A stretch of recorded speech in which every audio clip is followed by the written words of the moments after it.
Boys, girls, this is my first drink.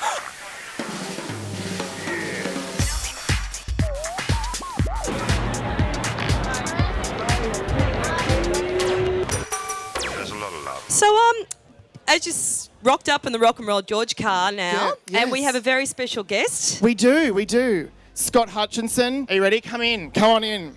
Hello. Mwah. How you going? Now, Scott, are you in love at the moment?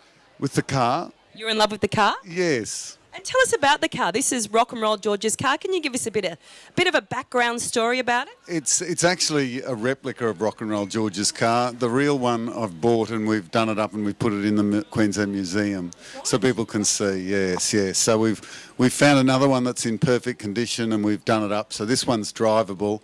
The original is undrivable, but it's too valuable to touch. Do you remember your very first Pash ever? Of course I do, yes. Yeah.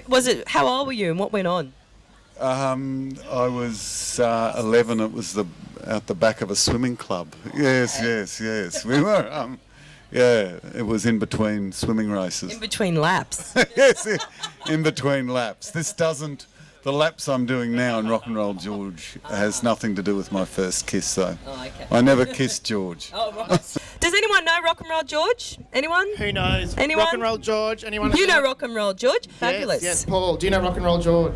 Well, he used to live just up the road here in Princhester Street. Yes. And he used to wear pants very much like this gentleman's got on tonight. Yes, Like I got Scott. them made at his tailor. Oh. Hey, was this the tailor up here on the corner? Yes, Argus. Yes. I wondered that. Yeah, Rock and Roll George, definitely a legend at West End. Local legend. Now, when did you first lay eyes on the legend Rock and Roll George? I think I was 10.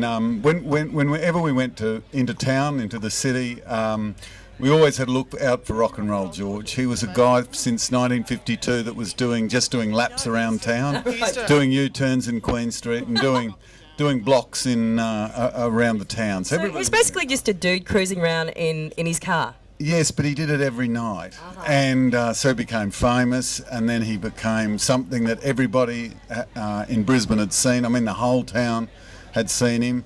And then he just became a symbol of going into town. Yeah, right. So how could something like that become so exciting? Like, what was going on at the time?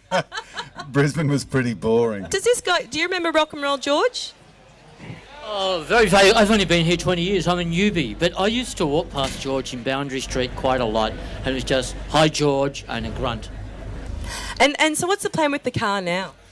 It's just unfolding the plan. We're just going to drive that around, do laps. It's got a lot of fans. Anna Bly's a fan. It's in her electorate, and Campbell Newman's wife's a special fan. She grew up in. They all love a bit of George action. Yes, they do. And yeah, there's a lot of followers. I mean, when we bought the car, people were so relieved it was going to be looked after and put into the museum, and and. So it's a true piece of Brizzo history, this Rock and Roll George and his car. Yes, I feel it is. It certainly meant a lot to me and a lot to my family and everybody and especially a lot to West End. Yeah. You know, the family from West End.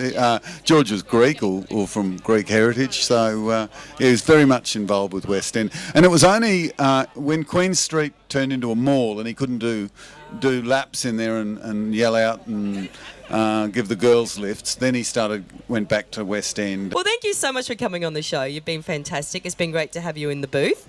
Brilliant. On for Scott Hutchinson. What a generous man. Come on out, Scott. You survived. Car to keep the legend alive. You survived Aphrodite's clamshell. Come on out.